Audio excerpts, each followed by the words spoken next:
So hey guys, welcome back to our channel. This one is a special video dedicated to exclusively dedicated to one of our subscriber Gokul ആണ്.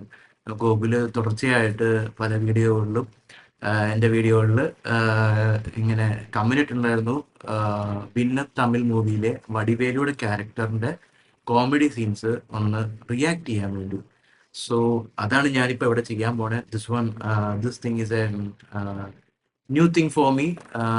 കാരണം വേറെ ഒന്നുമല്ല, തമിഴ് എനിക്ക് Tamil language എനിക്ക് അത്ര പിടിയില്ലാത്തതാണ്. Okay, ഞാൻ മലയാളവും തമിഴ് ലാംഗ്വേജിന്റെ എന്തൊക്കെയോ കുറച്ച് സിമിലാരിറ്റീസ് ഉണ്ടല്ലോ. അപ്പൊ ആ രീതിയിലാണ് ഞാൻ അതൊക്കെ ഒന്ന് മനസ്സിലാക്കി എടുക്കുന്നത്. എൻ്റെ കൂടെ ഇപ്പം വൈഫിന് നന്നായിട്ട് തമിഴ് അറിയാം, നന്നായിട്ട് മനസ്സിലാക്കും, നന്നായിട്ട് സംസാരിക്കാൻ അറിയാം. എനിക്ക് അത്ര വശമില്ല.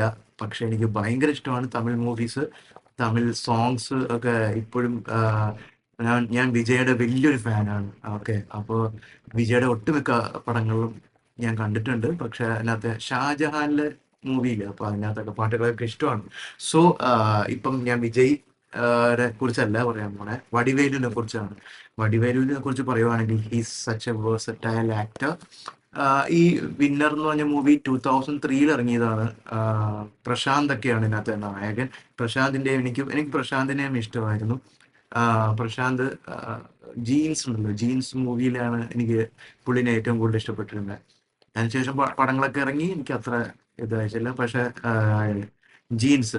പിന്നെ ഇതിനകത്ത് വടിവേലുടെ ക്യാരക്ടറിന്റെ പേര് ഞാൻ റിസർച്ച് ചെയ്തപ്പം കൈപ്പുള്ള എന്നാണോ പ്രൊണൗൺസ് ചെയ്യുന്നത്, കൈപ്പുള്ള എന്നാണ് ആ ക്യാരക്ടറിന്റെ പേര്. പിന്നെ ഈ ഒരു ഫിലിമിനെ കുറിച്ച് പിന്നെയും ഞാൻ റിസർച്ച് നടത്തിയപ്പോൾ മനസ്സിലാക്കാൻ കഴിഞ്ഞത്, ഈ ഒരു മൂവി അത്ര വലിയ ഹിറ്റ് അല്ലെങ്കിലും പിന്നെ പിന്നെ ആളുകൾ ഇത് കണ്ട് ഇഷ്ടപ്പെടാൻ തുടങ്ങി. പ്രത്യേകിച്ചും നമ്മുടെ വടിവേലു സാറിന്റെ ആക്ടിങ് എല്ലാം, കോമഡി സീൻസ് എല്ലാമാണ് ഇപ്പോഴത്തെ മീംസ് ആയിട്ട്, വൈറൽ മീംസ് ആയിട്ടൊക്കെ വന്നിരിക്കുന്നത്. എനിക്ക് പുള്ളിനെ ഭയങ്കര ഇഷ്ടമാണ് കേട്ടോ. അതായത് ഒരു പെർഫെക്റ്റ് ടൈമിംഗ് ആണ് പുള്ളിക്കുള്ളത്. പിന്നെ ഒരു ബോഡി ലാംഗ്വേജ്, ഒരു എക്സ്പ്രഷൻ. ഓക്കെ, ഞാൻ ഈ പടം കണ്ടിട്ടില്ല, വിന്നർ മൂവി കണ്ടിട്ടില്ല. പക്ഷെ പുള്ളിയുടെ പല പടങ്ങളും, പ്രത്യേകിച്ച് പോക്കിരിയിലെ എന്നൊക്കെ പറഞ്ഞിട്ടുള്ള ഇങ്ങനത്തെ ഒരു പോക്കിരി എനിക്ക് ഭയങ്കര ഇഷ്ടമാണ്. പോക്കിരിയിലെ കോമഡി സീൻസ് ഒക്കെ എനിക്ക് ഭയങ്കര ഇഷ്ടമാണ്. ഒരു പാട്ടൊക്കെ ഉണ്ടല്ലോ, അതിനകത്ത് പുള്ളി നന്നായിട്ട് ഡാൻസും ചെയ്യുന്നുണ്ട് അല്ലേ, തിയേറ്റർ ഇളക്കി മറിച്ചാണ്.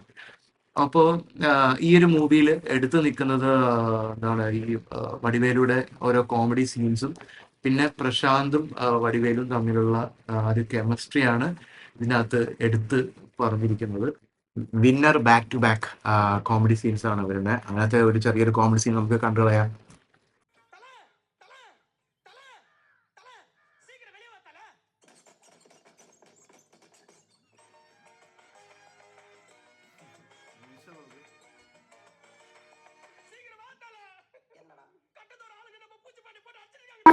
അയ്യോ, എത്ര ആൾക്കാരുടെ തല വെട്ടുമെന്ന് അറിയത്തില്ല എന്നല്ലേ പറഞ്ഞേ. ഞാൻ നേരത്തെ പറഞ്ഞില്ലേ, ഹീസ് സോ വേഴ്സറ്റൈൽ. ഇപ്പം ഇതിനകത്തുണ്ടല്ലോ, ആ ക്യാരക്ടറിൽ നിന്നും പുള്ളി മാറിയിട്ടില്ല. എന്താ പറയുക, ഉള്ളിൽ ആ ധൈര്യം ഉള്ളതുപോലെ കാണിച്ച് ആ ഒരു ഇതിൽ നിന്ന് വിട്ടു മാറാണ്ട്, ആ ഒരു ക്യാരക്ടറിൽ നിന്ന് മാറാണ്ട്, എന്നാൽ ആൾക്ക് പേടിയുണ്ട് എന്തായാലും അല്ലേ. പിന്നെ എനിക്ക് ഒരാളെ ഇങ്ങനെ ഇടിച്ചിട്ടുള്ള ഒരു കോമഡി എനിക്ക് അത്ര ഇഷ്ടമല്ല. നോക്ക് വടിവേലുടെ മുഖം നോക്ക്, എന്തോരം ബ്ലീഡ് ചെയ്യുന്നു. അതിന് കോമഡി സീൻസ് ആണ് എന്നാലും. പിന്നെ പുള്ളീനെ കാണുമ്പോൾ നമ്മുടെ ജഗതി, നമ്മുടെ മലയാളത്തിലെ ജഗതി അടിപൊളിയായിട്ടാണ് പുള്ളിയും. അതുപോലെ തന്നെ വേഴ്സറ്റൈലാണ് ഭയങ്കര. അപ്പോൾ so thank you Gokul for suggesting this movie. ഞാൻ ഇതിൻ്റെയൊക്കെ ഈ തമിഴ് മൂവിയുടെ പോസ്റ്ററേ ഞാൻ കണ്ടിട്ടുള്ളൂ. ഓക്കെ, പ്രശാന്തും പിന്നെ ആരാണ്, കിരൺ റാത്തോഡ് എന്ന് പറഞ്ഞിട്ടുള്ള ആക്ട്രസും കൂടെ. അപ്പോൾ കിരണിൻ്റെ ഒരു മൂവിയാണ് നമ്മുടെ വിക്രത്തിൻ്റെ കൂടെയൊക്കെ അഭിനയിച്ചിട്ടുണ്ടായിരുന്നല്ലോ. ആ പടത്തിൻ്റെ പേരെന്തായിരുന്നു, ജെമിനിയോ. അതിനകത്ത് നമ്മുടെ കലാഭവൻ മണിയൊക്കെ അതിനകത്തുണ്ട് അല്ലേ. നല്ല നല്ല പെർഫോമൻസ് ആയിരുന്നു പുള്ളി. എന്തായാലും താങ്ക് യു ഗൂഗിൾ. നല്ല നൈസ് കോമഡിയാണ്. ഓക്കെ, ഇത് തന്നെയാണ് ഇപ്പോഴത്തെ തമിഴ് മീംസൊക്കെ ആയിട്ടും വരുന്നത്. വാട്സാപ്പിലൊക്കെ പുള്ളിയുടെ കുറേയൊക്കെ എന്തൊക്കെയോ ഇമോജീസൊക്കെ വരാറുണ്ട്. Okay okay. അപ്പം പിന്നെ വേറൊരു സബ്സ്ക്രൈബറും കൂടെ റിവ്യൂ ചെയ്യാൻ പറഞ്ഞിട്ടുണ്ട്. എന്തിനൻ എന്ന് പറഞ്ഞിട്ടുള്ള മൂവി, അത് ഫുള്ളായിട്ട് റിവ്യൂ ചെയ്യാനാണ് പറഞ്ഞിരിക്കുന്നത്. I have got no idea how to react in that. അതല്ലെങ്കിൽ അതിനകത്ത് കുറേ ക്ലിപ്പിങ്സ് ഒക്കെ എടുത്തിട്ട് അങ്ങനെ ചെയ്യേണ്ടി വരുമായിരിക്കും. സോ ഗോകുൽ എങ്ങനെയാണ് അറിയുക, മലയാളി ഒരു തമിഴിയൻ?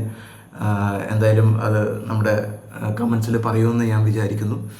ഓക്കെ, നമുക്കപ്പം അടുത്ത വീഡിയോയിൽ നമുക്ക് വീണ്ടും കാണാം. ഈ ഒരു വീഡിയോ കുറച്ച് ലെങ്ത് കൂടിപ്പോയി എന്നെനിക്ക് തോന്നുന്നു. Anyway it's a special video totally dedicated to Gokul പതുക്കെ ദേഷ്യപ്പെട്ടൊക്കെ തുടങ്ങിയിട്ടുണ്ട്. ഞാൻ ഭയങ്കര ബിസി ആയിപ്പോയി ഗോകുൽ.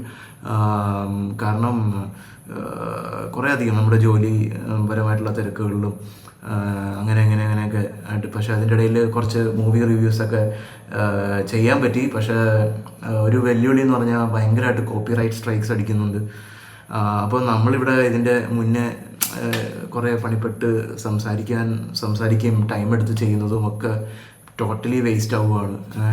ബ്ലോക്കായി പല കൺട്രീസിലൊക്കെ ബ്ലോക്ക് ആക്കിയിട്ടിരിക്കുന്നു എന്നൊക്കെ കാണുമ്പോൾ ഒരു കോൺഫിഡൻസ് ലെവലൊക്കെ ഒന്ന് കുറയുന്ന പോലെ. കുഴപ്പമില്ല, എങ്ങനെയാണ് ഇതിൻ്റെ ഒക്കെ വെച്ച് പഠിച്ച് വരുന്നതേ ഉള്ളൂ ഞാൻ. Okay, I am not a full time YouTuber ഒന്നുമല്ല. പക്ഷേ എനിക്കിഷ്ടമാണ് ക്യാമറയുടെ മുന്നിൽ നിൽക്കാൻ. അതിപ്പം ഏത് രീതിയിലായിക്കോട്ടെ, വ്ളോഗിങ് ചെയ്യാനായിട്ടാണോ, ആക്ടിങ് ചെയ്യാനായിട്ടാണോ, അല്ലെങ്കിൽ സിംഗിങ്ങിന് വേണ്ടിയാണോ, അല്ലെങ്കിൽ പോഡ്കാസ്റ്റിന് വേണ്ടിയാണോ, എന്തുമായിക്കോട്ടെ എനിക്ക് ഇഷ്ടമാണ് ക്യാമറയുടെ ഫ്രണ്ടിൽ പോയി നിൽക്കാൻ, അതിനകത്ത് പെർഫോം ചെയ്യാൻ. Okay, so once again thank you. അപ്പോൾ നമുക്ക് അടുത്ത വീഡിയോയിൽ നമുക്ക് വീണ്ടും കാണാം. Until then by.